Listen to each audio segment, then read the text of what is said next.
Students, तो आज का हमारा पहला टॉपिक है रिप्रोडक्शन, डेवलपमेंट एंड मेटामॉर्फोसिस। जैसे कि आप सब जानते हैं, एम्फीबियंस जो हैं वो डाइशियस हैं। मेल और फीमेल अलग होते हैं। फीमेल में 2 पेयर्स ऑफ ओवरीज और मेल्स में 2 पेयर ऑफ टेस्टिस हैं, जो कि उनके लोअर एब्डोमिनल रीजन में डॉर्सल बॉडी वॉल के पास लोकेटेड होती है। फर्टिलाइजेशन एक्सटर्नल है, बिल्कुल सही बात है। इसलिए ये पानी पर डिपेंड करते हैं, क्योंकि पानी वो मीडियम है जिसमें ये अपने एग्स और स्पर्म्स को रिलीज़ करती हैं, और इसीलिए इनको एम्फीबियंस भी कहा जाता है। यह मॉइस्ट जगहों पर करेंगे, ज़्यादातर ये पानी में करते हैं। कुछ ए न्यूरॉन्स जिसमें फ्रॉग और टोड आते हैं, उनके बारे में कहा जाता है कि ये टेरेस्ट्रियल एनवायरनमेंट में, क्योंकि कुछ टाइम स्पेंड ज़्यादा करते हैं, तो वहाँ पर गीली मिट्टियों में, गीली जगहों पर थोड़े से गड्ढे खोद कर या घोंसले से बनाकर जो है वहाँ पर जो है जहाँ पर पानी मौजूद हो पास ही, वहाँ पर जो है ये रहना पसंद करते हैं। अच्छा, अगर हम इनकी बात करें कि लार्वल स्टेजेस की, तो यहाँ जैसे लिखा हुआ है larval stages are passed in the egg membranes and immature hatch into adult like body. Adult like body होती है, लेकिन वो पूरी तरह एडल्ट नहीं होती, बल्कि वो काफ़ी सारी शक्लें चेंज करती है, और उसी अमल का नाम मेटामॉर्फोसिस है।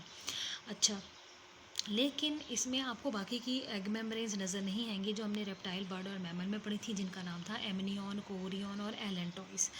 अच्छा, उसके बाद क्योंकि एग में सारी डेवलपमेंट हो रही है, बहुत ज़्यादा थिक कैलकेरियस शेल वाला जो स्ट्रक्चर है एग का, वैसा नहीं होता।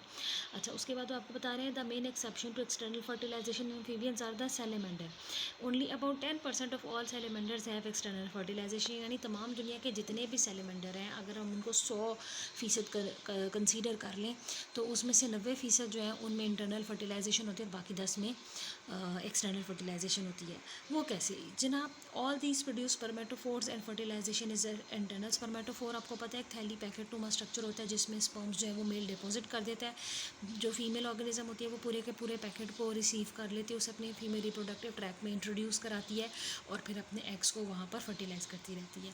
अच्छा, अगर हम कैसिलियंस की बात करें, जो कि सांप के जैसे लगते थे लेकिन सांप हैं नहीं, तो इनमें भी कहीं कहीं जो है वो इंटरनल फर्टिलाइजेशन है, और 75% के बारे में कहा जाता है कि वो अपने एग्स को बॉडी के अंदर ही रखते हैं, तो डेवलपमेंट अंदर ही पाई जाती है। लेकिन ऑब्वियसली ये वो इंटरनल फर्टिलाइजेशन का तरीकाकार नहीं होगा जो हायर ऑर्गेनिजम्स में पाया जाता था।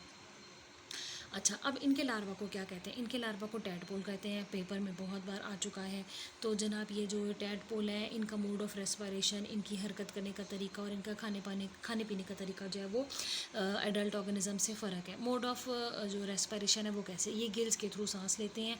आहिस्ता आहिस्ता जब बड़े ऑर्गेनिज्म में तब्दील हो जाते हैं, तो गिल्स बंद हो जाते हैं, उसकी जगह स्किन के थ्रू क्यूटेनियस रेस्पिरेशन में और लंग्स के थ्रू रेस्पिरेशन जो है वो शुरू हो जाती है।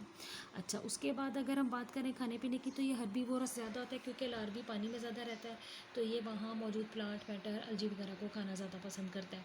फिर उसके बाद अगर हम इसकी बात करें लोकोमोशन की, तो ये टेल होती है इसकी, और उसके थ्रू ये बल पैदा करके जिसमें में तो मूव करता है और स्विम करता है ये। लेकिन जैसे जैसे मेटामॉर्फोसिस के अमल से गुजरता है, इसके फोरलिम्ब और हाइंड जो है वो आ जाते हैं। कैसिलियंस जो है उनमें ऐसा नहीं होता।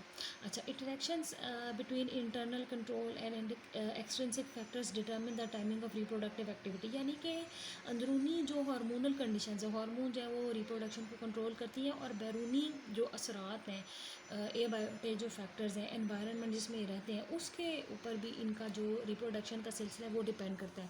यानी कि दर्जा हरारत कैसे है, ज़्यादा गर्मी तो नहीं, ज़्यादा सर्दी नहीं, क्योंकि ये एक्टोथर्म्स हैं, ये खुद अपने दर्जा हरारत को मेंटेन नहीं कर पाते। तो ये आपको अच्छी तरह पता है कि ये एस्टिवेट भी कर लेते हैं और ये हाइबरनेट भी कर लेते हैं।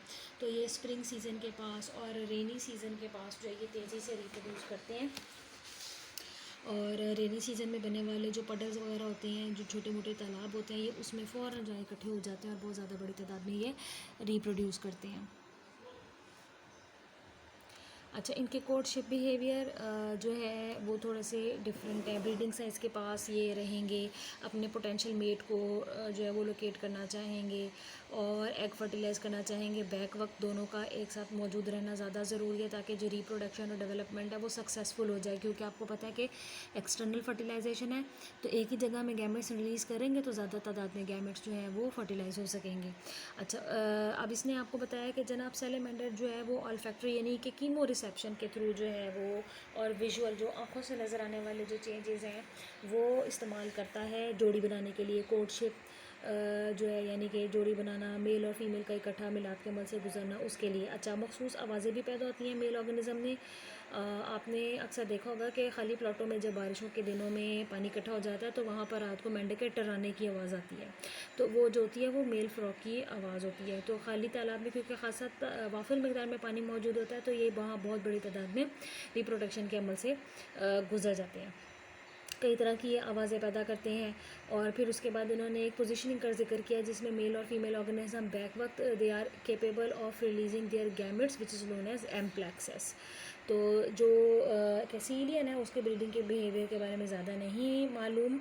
और कहा जाता है कि इंटरनल फर्टिलाइजेशन जो है वो किसी छोटे से ऑर्गन के थ्रू होती है जिसमें जो फीमेल कैसीलियन है वो फर्टिलाइज्ड एग को बॉडी के अंदर ही रखती है। अब आपकी जो बुक है उसमें वोकलाइजेशन का टॉपिक नहीं लिखा हुआ, आपका जो सिलेबस है उसमें वोकलाइजेशन का टॉपिक नहीं लिखा हुआ, पेरेंटल केयर का भी नहीं लिखा हुआ, मेटामॉर्फोसिस का लिखा हुआ है। मेटामॉर्फोसिस क्या अमल है? मेटा मीन्स कई, मॉर्फ मीन्स शक्लें। तो स्ट्रक्चरल फिजियोलॉजिकल बिहेवियरल चेंजेस की जो कलेक्शन है जिसके थ्रू एक लार्वा एक एडल्ट ऑर्गेनिज्म में तब्दील होता है उसको मेटामॉर्फोसिस कहते हैं। इसके दौरान कुछ चीज़ें नई बन जाती हैं, कुछ ऑर्गन्स नए बन जाते हैं, कुछ ऑर्गन जो मौजूद होते हैं वो ख़त्म हो जाते हैं। मिसाल के तौर पर टैडपोल लार्वा की हम बात करें तो